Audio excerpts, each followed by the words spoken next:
제가 구두를 넣어보니까 이 아궁에서 볼 때 세로 긴 방이 있고 그게 가장 넣기 힘듭니다. 근데 아궁에서 윗목을 볼 때 가로 긴 방은 아주 쉽습니다. 왜 그러냐면은 이 절반을 놓고 볼 때 위에다가 D자의 주루뚝을 막아버리면은 이 아궁의 높은 하열이 양쪽으로 이렇게 밀려서 나가가지고 이 굴뚝으로 배연이 되는 것입니다. 그렇기 때문에 비록 아궁이는 하나지만은 이 배연루가 두 개면은 아궁이가 두 개 격이 되는 것입니다. 비록 장작은 좀 더 많이 들어가겠지만은 여기에서 주루뚝을 막지 않으면은 바로 이 연기가 이쪽으로 열기나 연기가 바로 굴뚝 쪽으로 나가게 되는 것입니다. 그러면 양쪽에는 방이 다 속지 않는 것입니다. 연기라도 가야 어느 정도 미지근하지 연기가 전혀 먼 곳은 가지 않는 것입니다.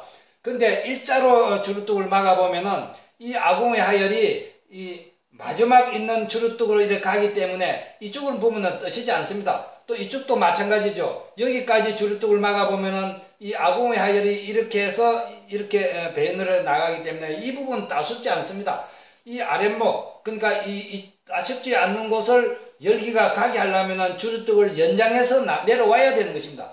주루뚝의 마지막으로 배연이 되기 때문에 이게 내려오면은 이 벽체 밑에 있는 냉습이 덤비지를 못하기 때문에 아궁의 하열이 들어가면서 이 기루가 이렇게 도는 것입니다. 그래서 먼저 이렇게 막아버리면은 중앙 부에 있는 냉기 습기가 없어지기 때문에 이 아궁의 하열이 미나라하게 전체를 먼저 선점해서 이 가로긴 방이지만은 전체를 따시게 한 뒤에 이 주루뚝이 온 그 끝으로 해서 이렇게 불이 열기가 밀기 때문에 이쪽에도 떠시게 되는 것입니다. 그래서 이 열기가 이쪽에 배연로로 해서 가게 되고 이쪽에 열기는 이쪽으로 가게 되는 것입니다.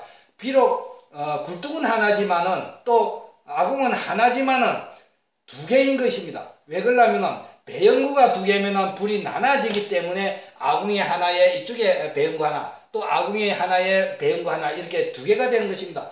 그래서 실질적으로 기능적으로는 이게 9m라면은 4m 50에 3m 반 정도 되는 그는 방 두 개를 놓은 것을 붙이는 것입니다. 비록 고래 속의 모양은 이렇지만은 이 미장을 흙미장을 해버리면은 이 하나의 방이기 때문에 여기서 거처한다든지 만져보면은 방 전체가 아궁의 하열에 미쳐서 이렇게 큰 방도 뜨시구나 그래 하는 것입니다. 그러면 여기서 가장 문제가 되는 것이 뭐냐면은 가로 아궁에서 볼 때 가로 긴 방에 있어서는 아무리 불을 공평하게 보낸다고 구들장 높이를 똑같이 만들고 주류뚝 길이를 똑같이 했지만은 이 아궁의 하열이 습기의 분포가 다르기 때문에 한쪽으로 많이 들어갈 수 있는 것입니다.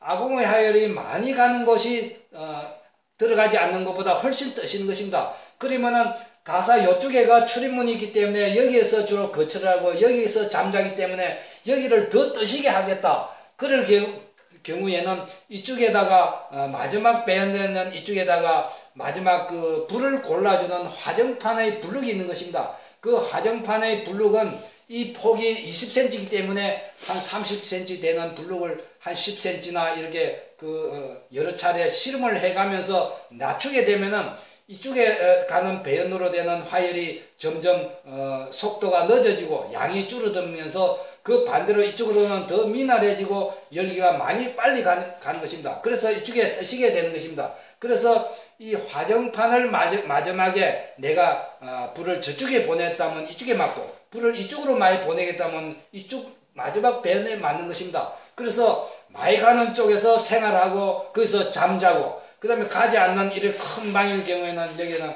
곡식이라든지 쌀이라든지 그냥 농산물을 얼지 않게 보관하면 좋다. 이런 것은 무은구들의 파령기법 제5번째의 주류 머물주자 머물루자의 이는 그 설치가 아니면은 도저히 아궁에서 볼 때 가로 긴 방을 전체 뜨시게 할 수 없는 것입니다.